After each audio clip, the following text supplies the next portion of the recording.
to tell anymore. Our Eeyore appears to have lost his tail. For multiple reasons, and it wasn't all us related this time. No. You see his phone is face down on the desk now. You want to look at it. Like, poor Eli. I'm sorry that you pay extra money to see the Browns lose. Yeah, in case you guys are wondering why our producer's so down right now. He's having a hard day. He's having a hard day. I mean, I still watch the scores and stuff, but I don't pay extra money to see it. Well, that's what those football enthusiasts do. So, full disclosure for all of you out there, I am still dealing with the after effects of having had COVID about a month ago. Mm-hmm. So, if I go into a coughing fit, I am really sorry. I will try to be away from the mic. I also noticed that you have like this like raspy voice going on, like a blues singer. I was like, is it a sexy raspy? It's all gravelly. He's already grabbed the bell. He already grabbed the bell. Okay, well, we'll start off with introductions. I am Gina. Well, and over there, grasping his head already, is our producer. Dr. Robinson, would you like to introduce yourself?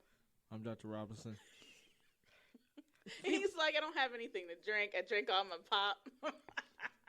You did that to yourself. You drank it in 3.5 seconds flat. He thinks he's slick. All right, Anyways, I'm Amy. And we've already given our lovely producer a migraine headache, I think. So. But you know what? Again, it's not all our fault. No. Not today. Usually we would take full credit. So anyways, we had fully meant to do a show for the President's Cup golf tournament. Yes. A few weeks ago. But again, COVID. Life. And other sports. Mm-hmm. We kind of missed it. It was really quick. For some reason, I thought it was this month, and I didn't realize it had already passed until I started looking it up. Yep.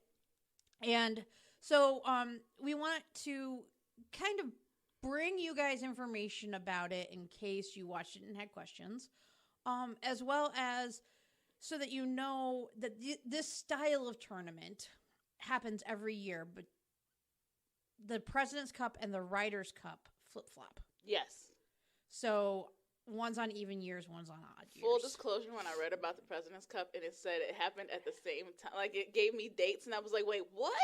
How did they run two tournaments that overlap like that? And you didn't look at the year, did you? Absolutely not. I just saw September 24th to 26th and then September, 22nd to 25th. I was like, how they do that? So that's like and one's in Europe? How? That's like me earlier in the week at work.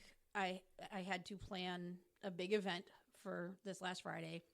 And early on in the week, I looked at the receipt for when things were supposed to be getting delivered for different things throughout the week. Mm-hmm. And I went, oh no, why are the cookies not getting delivered till 2:00 in the afternoon? And I went and found the person, and she was like, it's 2:00 the day before. And I went, oh. Dates are important. Dates are very important. Yeah. Hard learned lesson.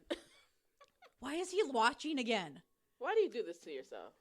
Put it down. Put the phone. He turned down. his phone back on, and I could tell he was ignoring us because he didn't even like groan or say anything. Right. So I looked over and I was like, oh man, he's looking at his phone again. Wait, are you looking at your flight itinerary? Matter of fact, I am. That's also correct, ladies and gentlemen. We are going to be giving Dr. Robinson a small vacation. Mini vacay. Hallelujah. You'll be like, oh man, I wonder what I'm missing. No. But don't worry, like Amy said, we're saving the best episode for when you come back. And I'll have time to practice. So I'll know stuff by then. Anyways, back to the golf. Yes. So I got to tell you, when I first started watching golf again, when I moved to the South and there wasn't a whole lot on TV, I first started watching golf. It was one of the years that Barack Obama was actually the honorary chairperson of the President's Cup. And I was like, oh, that's cool. We have the President's Cup and the president actually oversees this whole thing. Right. It's not really true. Anyways. It's honorary. Well, and what I didn't realize is that they went to different countries and the leader of each country that they go to is the honorary chairperson for that year. Right. So but again, I was like, that's really cool that we have this President's Cup thing, and that the President's Cup is, Oh, that's how I overseen by the feel president. whenever I watch stuff, Amy. Not. So, and here's the other thing. Like, until I started, like, really looking at things this year, I never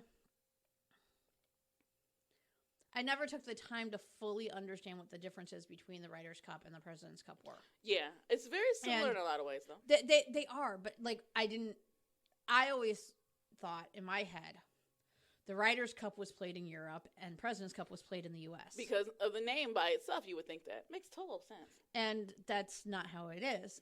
And the fact that they are opposite years. Right. Really what it is the difference on who makes up the international team. Mm-hmm. So in both cups, it is the U.S. versus The world. everybody else. Right. Or some faction of the world. Right. Okay.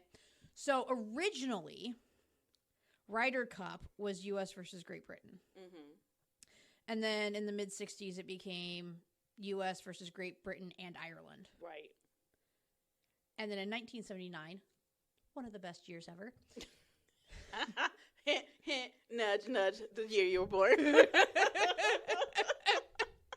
it became the U.S. versus Europe. Yeah, because when I was reading, they were saying the U.S. kept winning. And so I think it was Jack Nicholas, that said, you know what? This isn't competitive anymore, and we just keep on. What? You say Jack Nicholson? She got them confused. It happens all the time. I got it right. Although I will say, for a long time, I thought they were the same person. That's I was okay. like, how does he play golf and act in movies? He's And then there's, multi-talented. then there's the golfer Mickelson. Right. That, like, really confused me because the first couple times I didn't realize they were saying an M. So you were like, wait, what? He plays golf, but he doesn't look. He confused. plays golf still. I was like, I don't know. But anyways. But yeah, he thought it was an unfair advantage because the U.S. kept winning. So they were like, okay, time to open it up to Right. all In of the early years, in the very, very early years, Great Britain had the advantage Mhm. because most of the best golf courses and golfers were in Great Great Britain. Britain. Not only that, but in the early years, Great Britain was the entire British Empire. Oh, that's true. I didn't think about that because the British Empire was big and expanded out a lot. Right. And there are countries that actually were part of the British Empire that we don't even remember being such because when we learn about them in school, we learn about like their original colonial history. We don't think about the fact that they changed hands because of a war at some point. Right, exactly. And it went from being a French colony to a British colony or, Spanish to British or however that Right. worked out. So the Ryder's Cup, U.S. versus all of Europe. Mm-hmm, mm-hmm. President's Cup, U.S. versus everybody but Europe. When I read that, I was like, wait, what? Because I was trying to figure out why the Canadians were on the President's Cup. President's Cup. Yeah. And because technically they would have been part of Great Britain and the British Empire. And I was like, wait a second. And then I was like, oh, okay, now I see. It makes sense. Yeah. Um, So every other country that is part of the association that's not based in Europe can participate.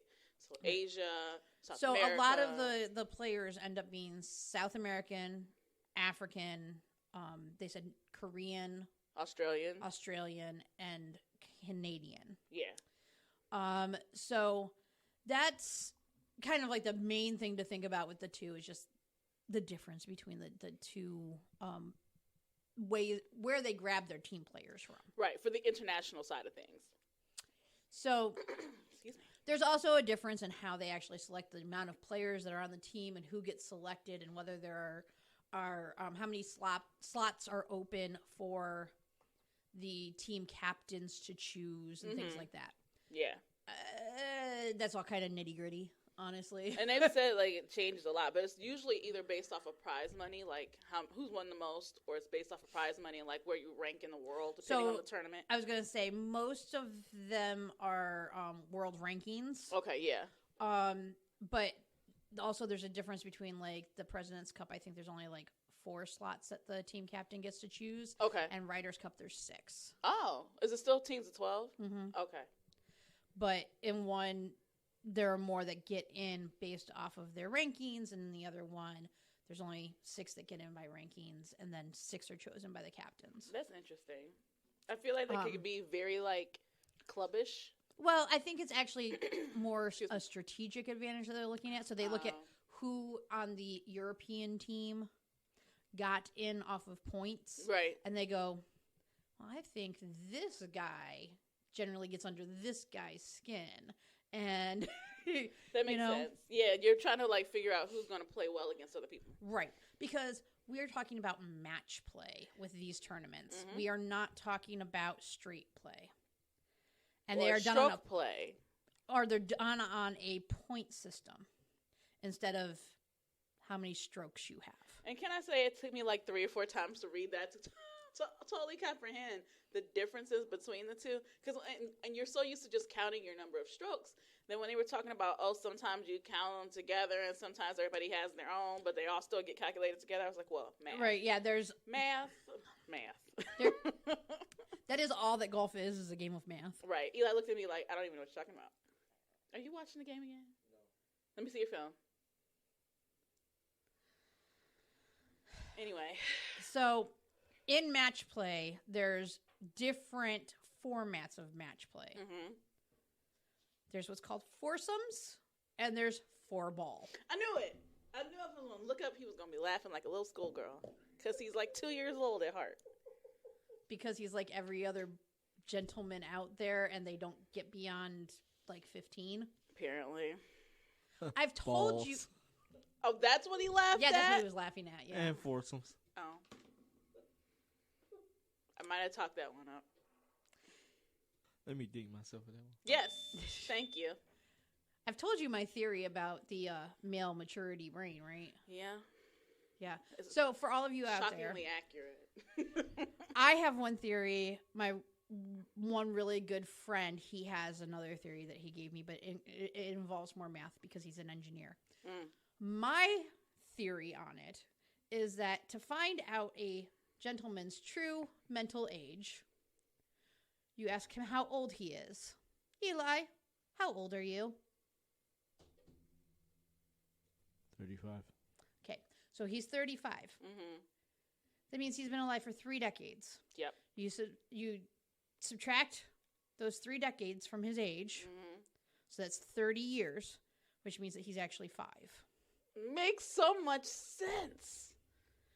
Or my friend who's the engineer, again, much more math related to this, says that multiple teenagers live in any male's brain that's above 18.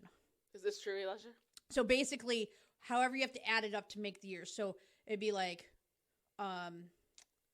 Eli might have a 13-year-old and... No.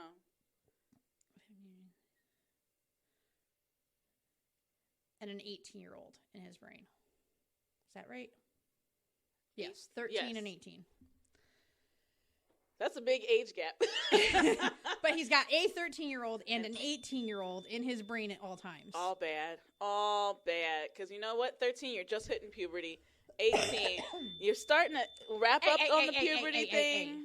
You started this whole thing. You're proving my point right now. You started this whole thing. You're proving my point right now. That's it. Back on topic. You started this whole thing laughing at balls, okay? And fourth. What do you expect? All right. For the 13 and the 18-year-old and you to not... Back on topic. And we were giving him some. We said 13 and 18. At first, it was 5. You're welcome. I mean, we could make them closer in age, but that's just the first number that came into my head in math.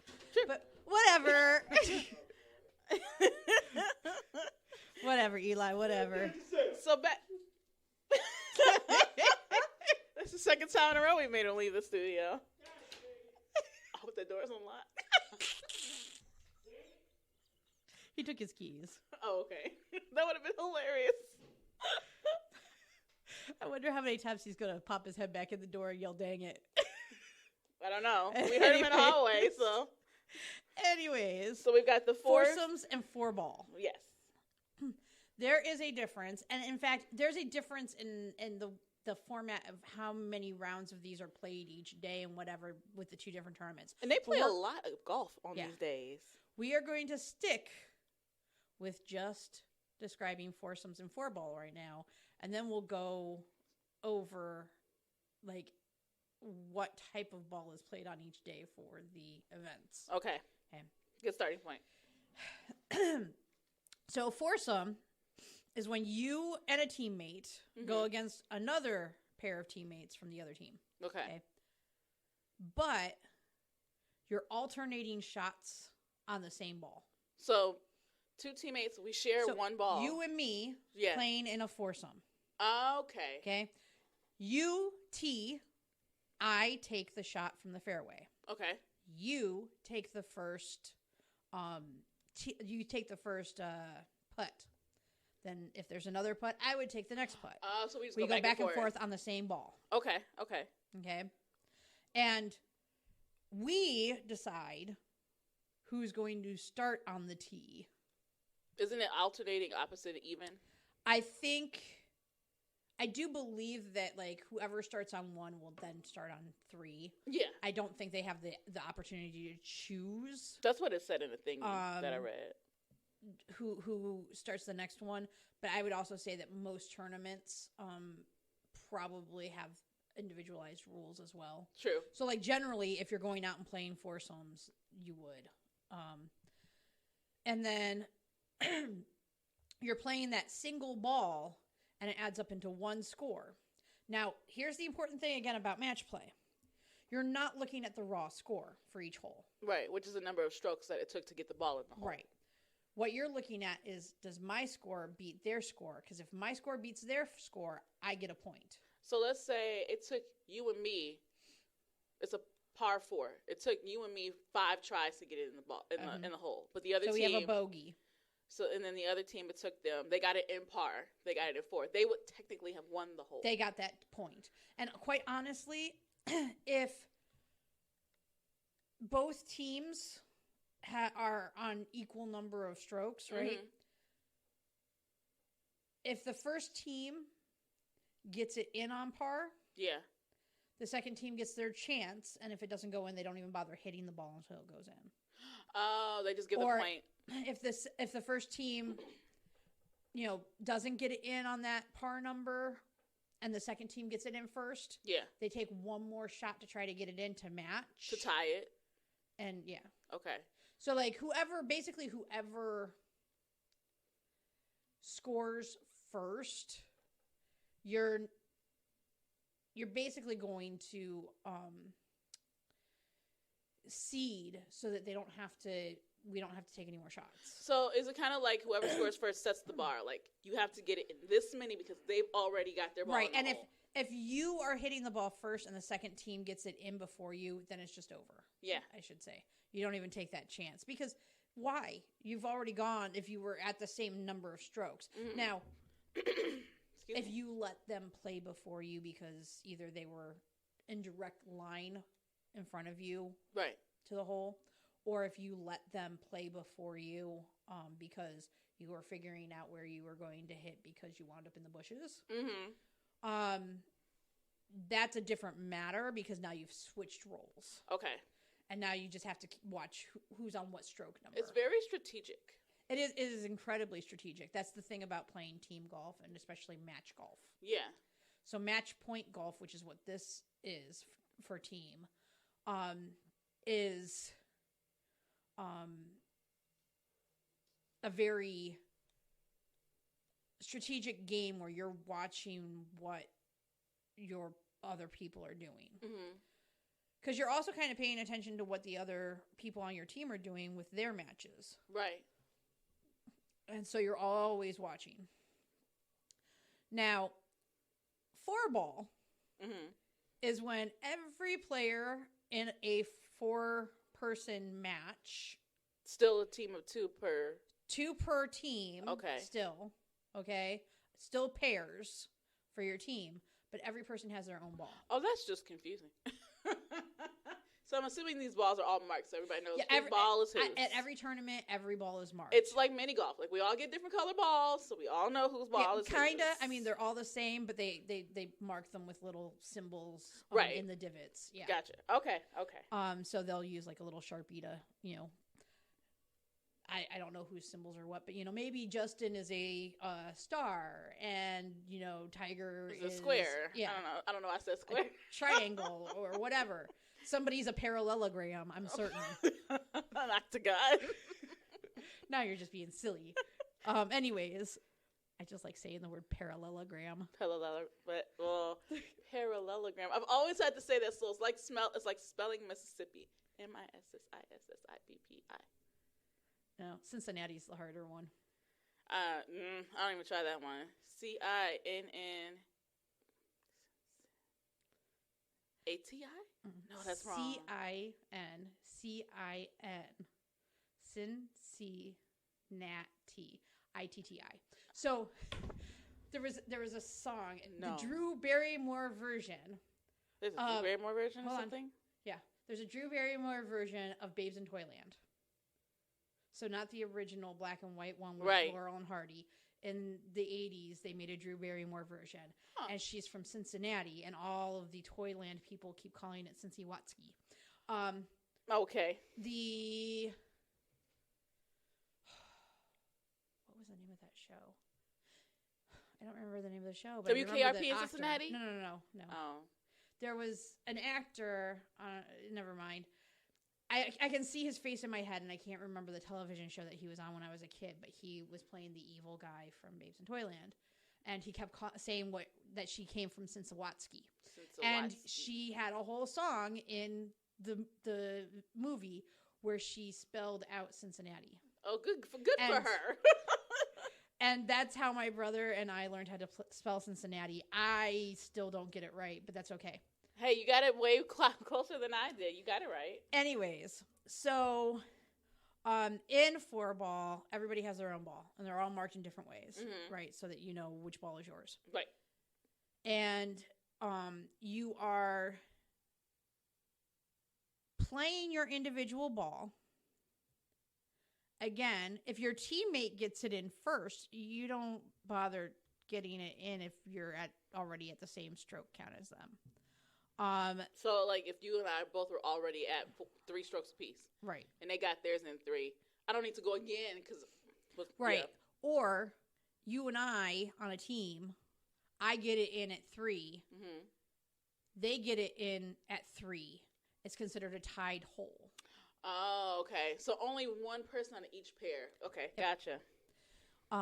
So again, if the score is the same. For that individual hole is called a tied score. Okay. So yes, you can have a tie in golf. And if the score is different, the point goes to whichever team had the higher score or had the lower score. So, okay, question. Because I actually did a tiny bit of research. I knew you already knew so much about this anyway, but I did a little bit just so I could have an actual question to ask. I was reading the President's Cup. There was I think we won 17.5 to 15.5. So where does the 0.5 come in at? Those are the tied matches.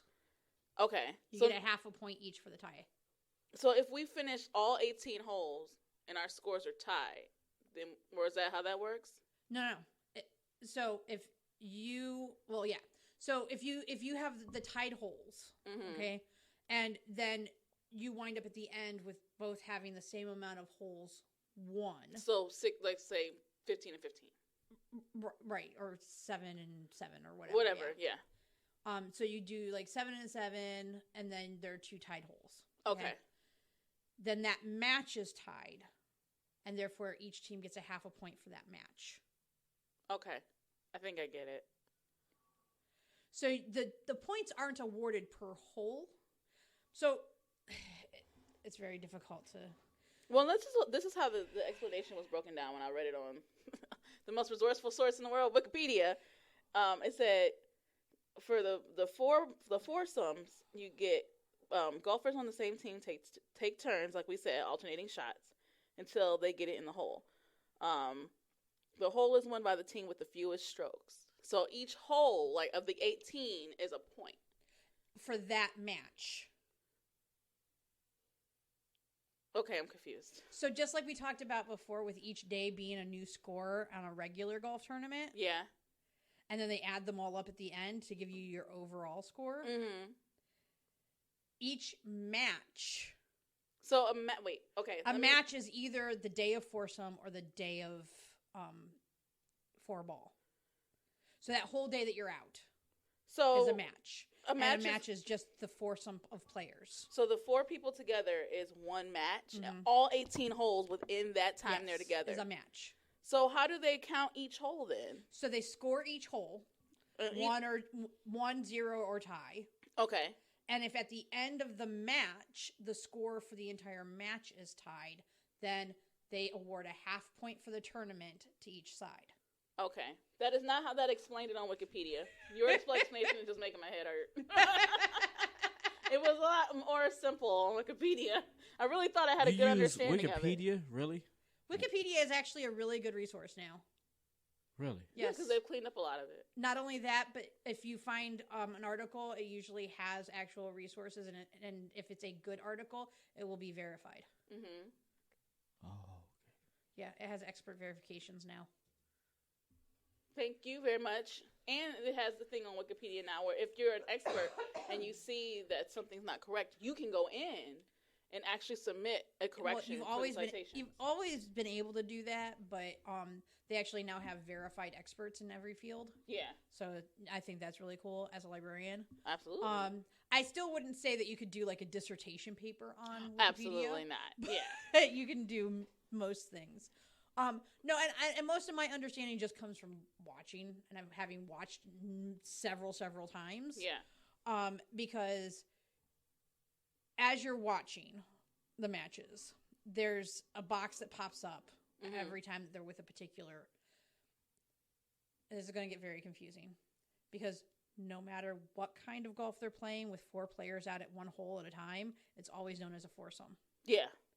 So you don't specifically know if it's 4 ball or a foursome. Okay. Unless you're watching how they're playing. And you see like, oh, they each have... There are 4 balls out on the field. It must be 4 ball. Right, exactly.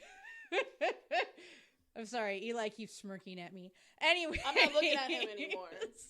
So so watching, they've got that little score box in the corner, and it shows the score for those 4 players. Okay. And then when they go to commercial break, they show the overall score for the tournament. Which is for the team of 12. Which is for all of the players. Okay. Okay. And for all of the days that they've played so far. Okay. If anything has become final. The other thing that they'll do is on that day, they will show all of the players that are out already in the field and whether overall in their match they are up, down, or tied. Okay. Right. It's very hard to kind of explain because basically you have the American names on one side and the European names or the world names on the other side. Well, and they show which side is higher than the other. Yeah. In that graphic, and it's only maybe for that day's play, and then at the very bottom it will have the total tournament's score. That makes sense. So, just in watching it, you're like, okay, so this particular, and it can get very, very, very confusing because, like, sometimes I've looked up and thought I was watching one set of golfers and I'm watching a completely different set of golfers, and I was like, weren't they up 2 just a couple of minutes ago? What happened? And so you have to actually, like, pay attention to match play. And when we get to that part, I'll ask about, like, when we talk about, like, what's played each day. I have a question that just popped up, so I'll wait. I'll reserve that because I think we might answer when we get to that next step. I might preemptively answer your question. Yes. So other than foursomes and 4-ball, there is always one day of individual play. Yes. And it's individual match play. So this isn't like typical golf where you're going out and just trying to get the lowest score. Mm-hmm. You are still in match play. You are still playing against one other person. Yeah. So you're trying to, again, still get that lowest score on each hole in order to get a point for each hole. Got it. Okay. So that's the whole thing, is that like each hole is a point on your individual scorecard. Mm-hmm. And then your overall points on that scorecard for the day add up to be whatever your match point is. Okay. I will have to make a note to myself. Sorry, you guys hear my notebook so I can remember to do this. To post an example of a match play card. Yeah. It's odd to look at, but Versus this is how most college golf is run. This is how Olympic golf is run. Oh, I didn't know that. Yes. So Olympic golf is mainly match. They do have an individual competition, which is traditional, Mm-hmm. but most of the stuff in the Olympics is match play, or I think they do 4-ball as well. So does that mean... But golf has only been back in the Olympics for, I think, 2 or 3 Olympic rounds. So it started back again in Brazil. Yeah. So it hasn't been back in the Olympics for very long. It was gone for like 75 years. That's crazy.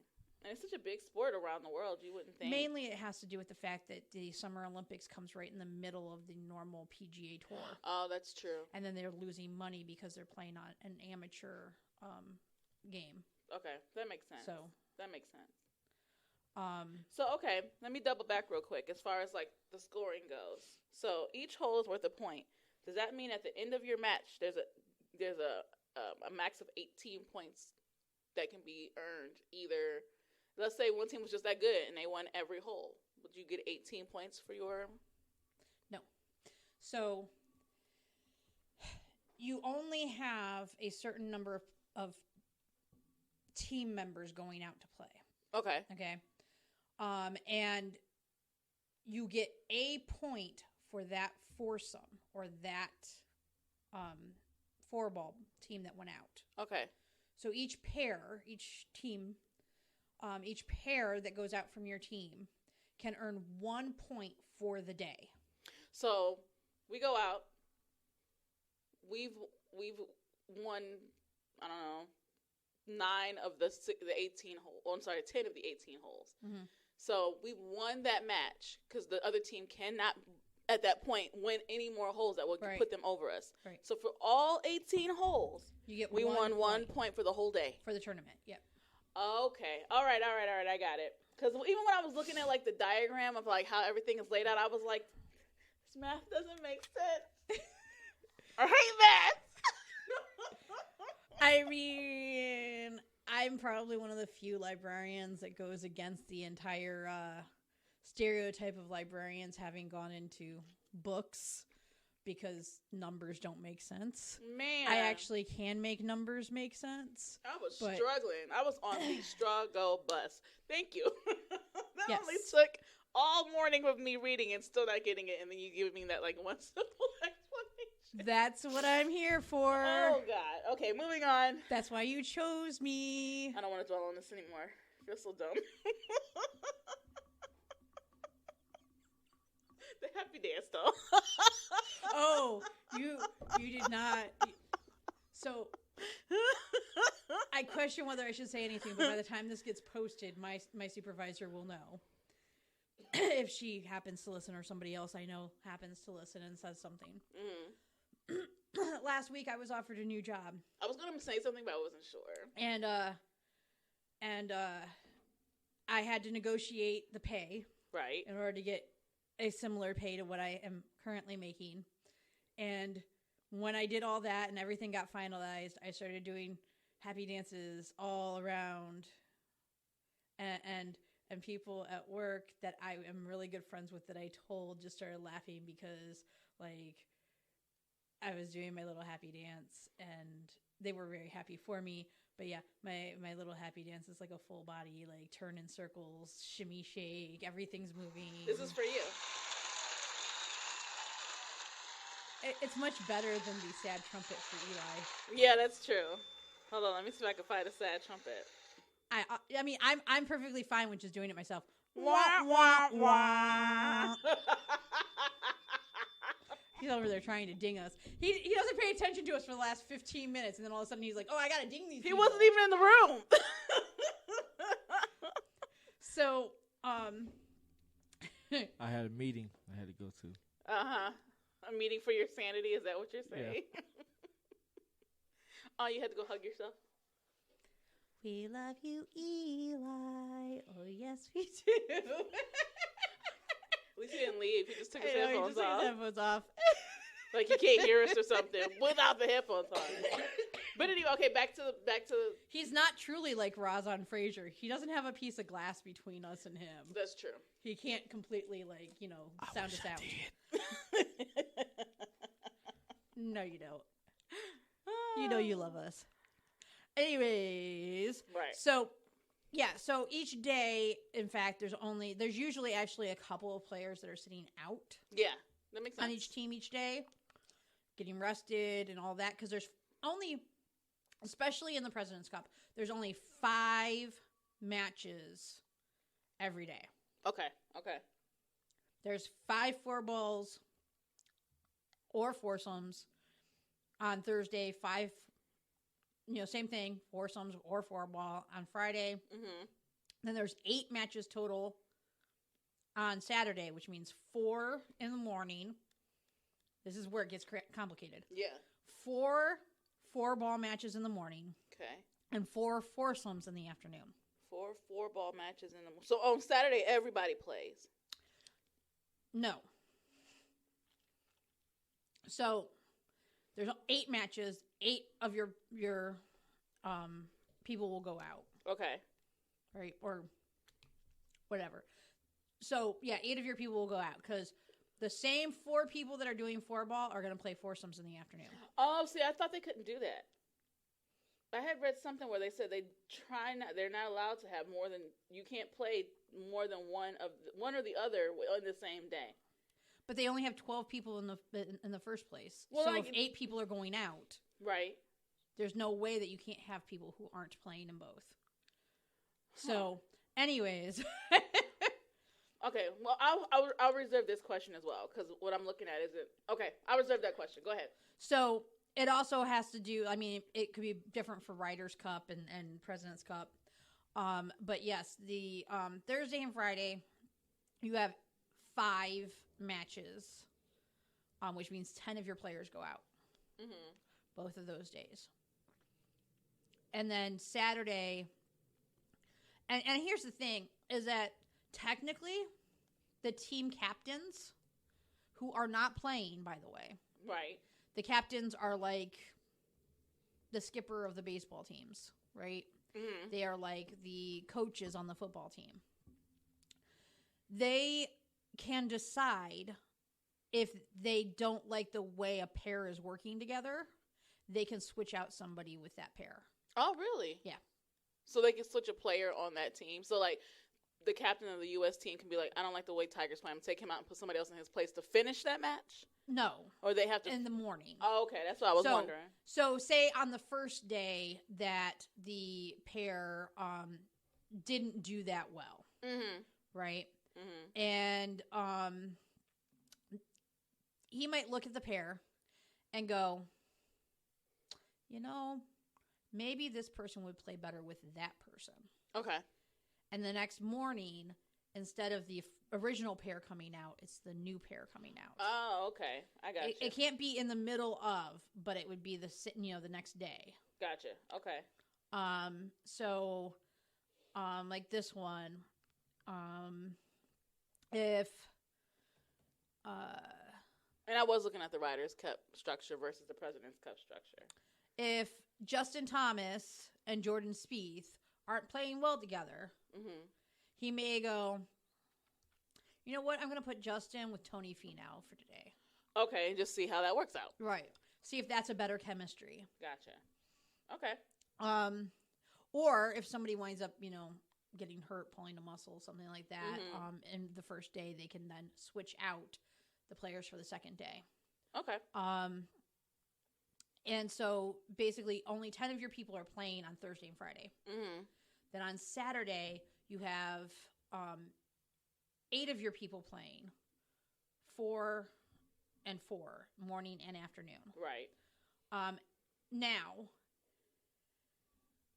you might have a captain that says, okay, this twosome, this pair is not doing well at 4-ball. Right. So I'm not going to have them play the 4-ball, but they're doing awesome at foursomes. So I want to make sure that they get in the foursomes. And they can do that. But it's not like they can't have overlaps because they have to, because there's only so many people. Right. And then on Sunday, it is literally 12 single matches. So just one-on-one. One-on-one, and all 12 of your golfers. A U.S. versus an international, or U.S. versus a European. Yep. Got it. Okay.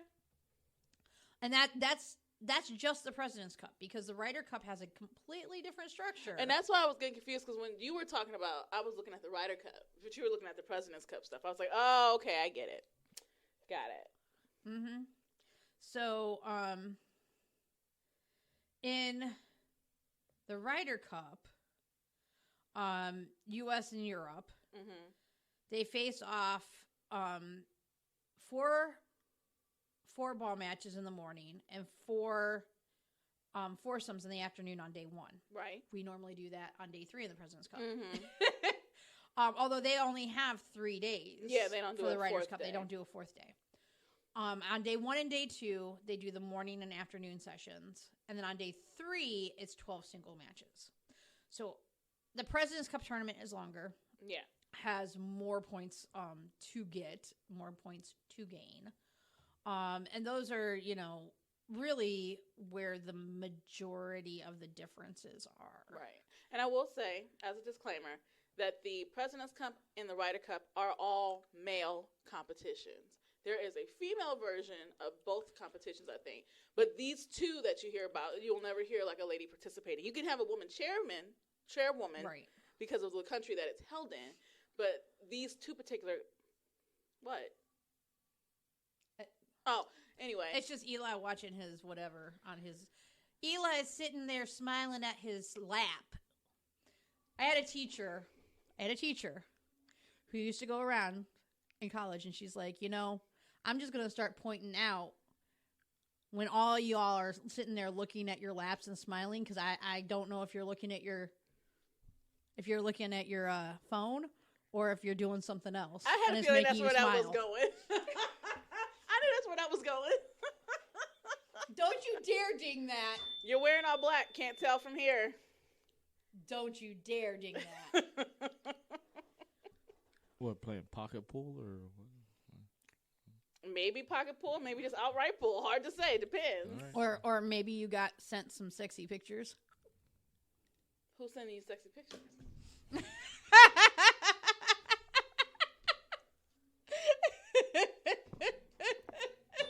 WTF.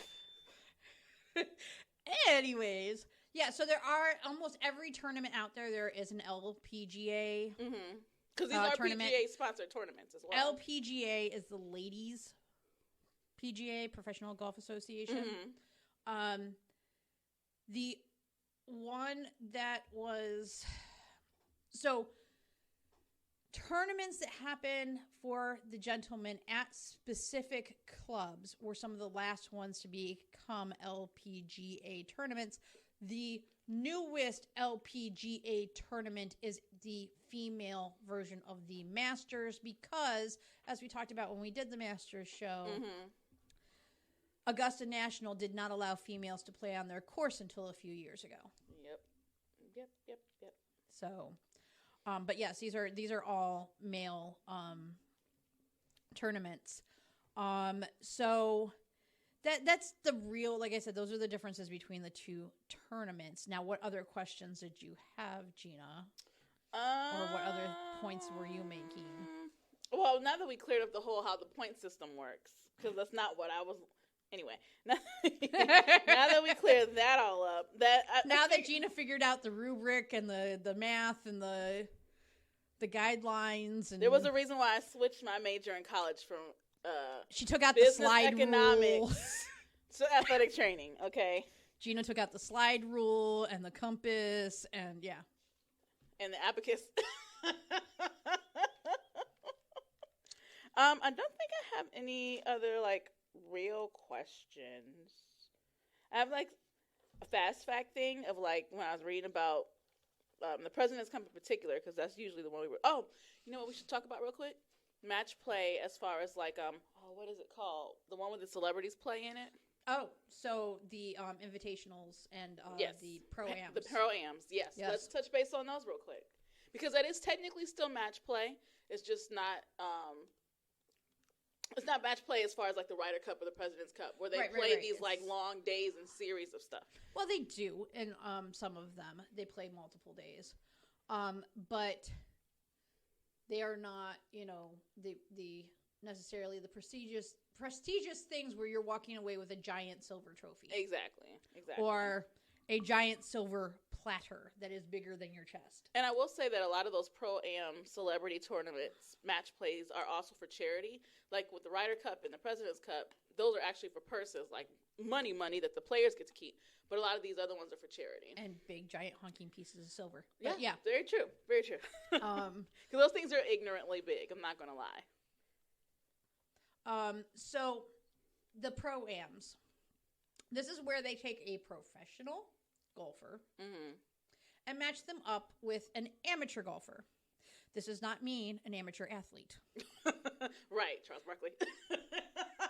Well, actually, Charles is only funny because his Dick's commercial is kind of true. Well, Where he winds up in the people's pool. Yeah, he does not. He likes to golf. He does not golf well. No, I'm thinking more Bill Murray. I'm thinking the Price is Right guy. Bob Barker. Bob Barker. Bob Barker. Yes. Happy Gilmore shout out. I'm thinking Steph Curry. Yeah. I'm thinking Justin Timberlake. Those are some of the big names recently. Kevin Durant. He can golf? Uh-huh. I didn't know that. He rich. Sure he can. Sure he can. Oh, gee. Anyways, I'm thinking Larry Fitzgerald does it now. quarterback for the Bears. Eli? Which quarterback for the Bears? The one that went crazy and wouldn't get the COVID vaccine and tried to convince everybody that getting pumped up with some sort of serialized juice would cure COVID. You mean Aaron Rodgers? That's the one, the crazy one. He doesn't play for the Bears. He plays for the Packers. You're right. He's the Packers. Sorry. Did you mention Stephen Curry? Yes. Yeah. Okay. Because you weren't paying attention. Anyway. Uh-huh. Anyway, so Aaron Rodgers, Drew Brees, so those guys all play in a lot of these pro-ams. Yeah. Okay. There's a lot more names, but those are the ones that come off the top of my head from watching. The ones I probably have played several times. I mean, you tune in just to see what Bill Murray's pants are going to look like. Is he one of those guys? Yeah, he is. Yeah, he is. Yeah, he is. Sure he is. Why would I expect anything less from Bill You do Murray? realize he wrote Caddyshack because of his love of golf, right? I didn't know he wrote Caddyshack. I've never seen Caddyshack. What? Neither have I. I've only seen the outtakes. Yeah, I've seen like scenes from it, but I've never sat and watched that whole movie. I'm not a huge 70s comedy person. Me so. either. Some of them are okay. But Chevy Chase was hilarious. Chevy Chase annoys me, and Bill Murray is a hit or miss. I like all of them. I like the majority of Bill Murray's earlier work, but I'm not. What About Bob? What about Bob was hilarious. You know what movie I can't stand from Bill Murray? Groundhog Day. I don't know why. love it. Either. I love it. That movie drives me insane. I think for me, it's part of the fact my mom used to love watching it, and I just was like, why? Like literally, it is like my worst anxiety nightmare ever. Isn't it? Like I'm just like it. I understand like he does stuff different every day, but to me, it's so repetitive that it's just like, oh my god, I can't watch this movie anymore. I can't do it. No, can't. But anyways, Yes. So they play, and they get paired up with a professional golfer. Who pairs them? Do they pick who they're with, or does somebody assign them to a golfer? I don't know that anybody's ever talked about that on air. I didn't bother looking it up because I knew we were talking about the Ryder Cup and President's Cup. But I don't know if they contact.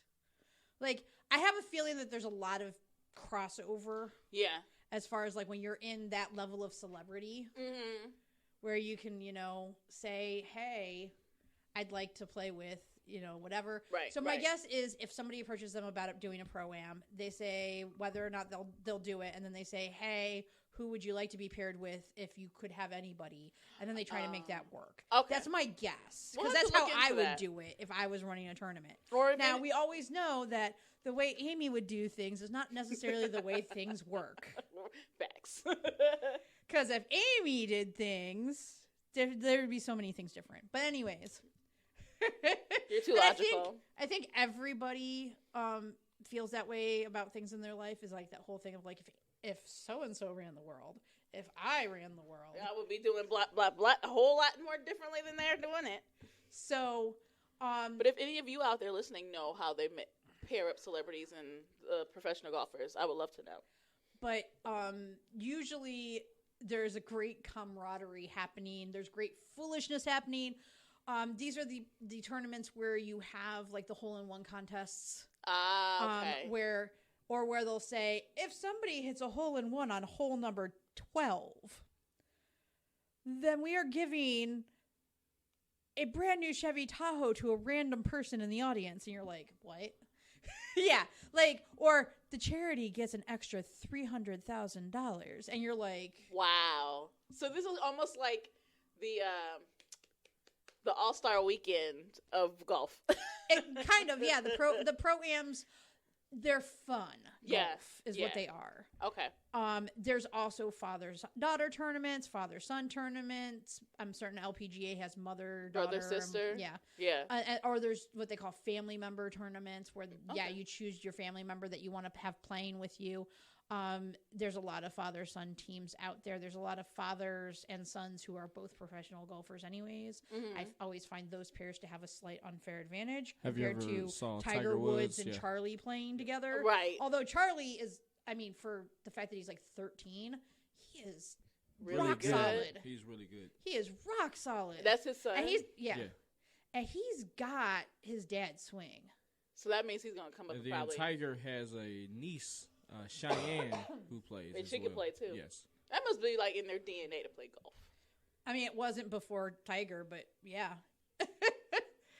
Maybe it was just an untapped wealth of like knowledge or talent.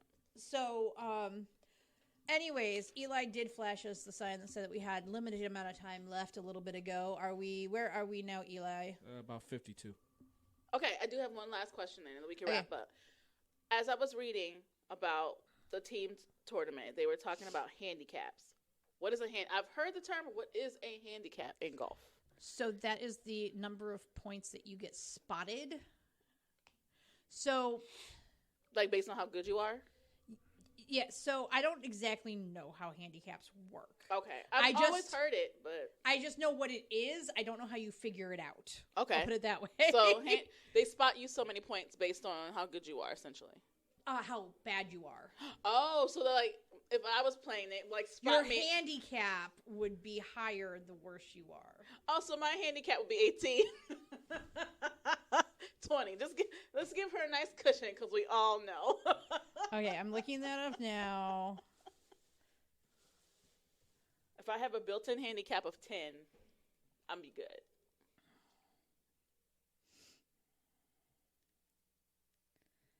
It seemed like a Yeah. lot of math. I was Yeah, like, I was gonna I'm say. not, maybe Amy just knows. I looked this up very quickly, and it's a lot of statistics, and that's the one part of math I don't like. Well, answer this: do handicaps apply in every tournament? Like, does every golfer have a handicap or no? Not in most professional tournaments. Okay. Okay. In a pro-am, they might because you have amateurs playing Right. with professionals. Okay. And that's what professional amateur. Right. Got it. So this is probably the best explanation I've seen as far as a generalized explanation. Handicaps in golf start at 28 for men and 36 for women, and the better the player, the lower the handicap. Okay. At the end of a round, each player adds up their total number of shots and then deducts their handicap to get their net score. Ah, okay. Okay. So you go out and you get every single hole 1 over par. Mm-hmm. Okay. then you take your handicap and you subtract your handicap from that, and it will bring your score back to par Or somewhere lower. close to. or lower. Yeah. Okay, cool. So Okay. that was our 5-minute. That was our 5-minute bell. Right. So It's so funny that he rings it and does this, but he knows how my brain works. So and then he does this, and when he starts doing jazz hands, we know we're in trouble. Stop it, please. Just a picture of Eli doing jazz hands. Anyways. razzle dazzle. Anyways, for a very On that slappy note- for a very slap happy Amy who's worked too many 12-hour shifts this week, and For Gina, a very slap happy Gina who has no excuse. except that she's It's just rubbing off on me. Yeah, I'm rubbing off on her, and for Dr. Robinson. And very- very, very tired Dr. Robinson. Exasperated. I think we gave him a headache. Anyways, this is Wait, what? Sports. And we will see you humans on the next